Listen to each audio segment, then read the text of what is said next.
In this tutorial, I'm going to show you how to create some photography developments using tools within Photoshop, one of which being the blending options. So as you can see on the screen here, there's some very basic things that we can do with your architecture photographs. So what we're going to do is first you're going to open some of your photographs that you have leveled. Now, if you have used the adjustment layers to level these, what I need you to do before we begin is to flatten those layers. So if you go to layer at the top and then click on flatten layers, it will then condense all of them into the one image. So please remember to do that if you use adjustment layers when you come to use gradient map or leveling your images. So first things first, we are going to just layer some photographs on top of one another. So I'm going to go to this image here of the bridge at Salford Quays. I'm going to click on the arrow tool here and then simply just hold the image, click and hold it, and then drag it onto the other image. So it's really important that you click and hold. Yep, as if you're picking up a piece of paper and dropping it onto another. So I'm just going to line them up, and you can see here on the layers tool, you can see on that panel we've got the two layers. If it is that you can't see this, it's because you need to just go to window and make sure that the layers window is activated. And then we're going to use these blending options that I've discussed. So the blending options are here where it says normal. You can see there's all these variations of blending options, and each of them give you a different aesthetic. So just go through them. The overlay one works quite nicely. So have a experiment with them. I'm going to click on the overlay one. So that's, you know, how you can layer images and blend them into one another. Another feature that you can do is that you can transform the layers as well. So to do that, you can go to Edit, and then you can go to Transform. And you can see here, there's again variations of transform settings. In this case, I'm just going to click Flip horizontal, so you can flip the layers if you want to. You can also duplicate the layers.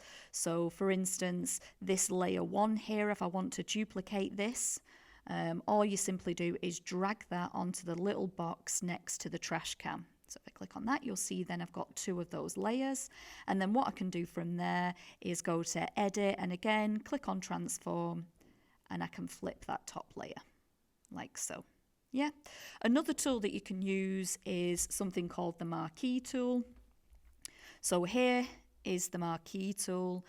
All these tools sort of on this area here are all what are classed as selection tools.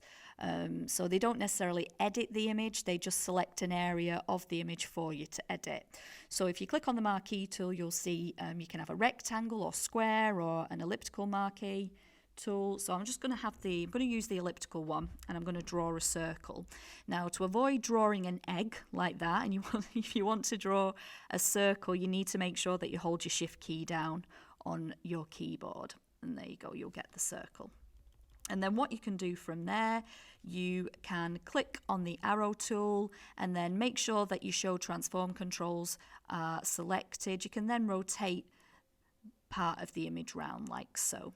You can also invert that. So say for instance you want to change it from the positive to the negative, you can just click Command and I on your keyboard, and it will allow you to just invert anything that's within that layer. So the Marquee tool just selects an area of your image to edit, so it won't do anything outside this space here. When you're happy and you've finished, you want to move on to another area of the photograph, just simply click Command and D to deselect. Another tool that you can also use is this one here, which is the Lasso tool. So again, it's a selection tool. You can see there's 3 variations. Here, the polygonal one tends to be the most used. The magnetic one, again, is quite useful. The one at the top is like a freehand lasso tool. So I'm going to click on the polygonal one. And what this allows you to do is select areas again of your image. So say, for instance, you want to select this area down here, so part of the Lowry. It's then selected this area. You can see again we have this wiggly line, and then again you can edit this if you want to, so you can invert it if you want to with Command and I. You can also copy and paste it.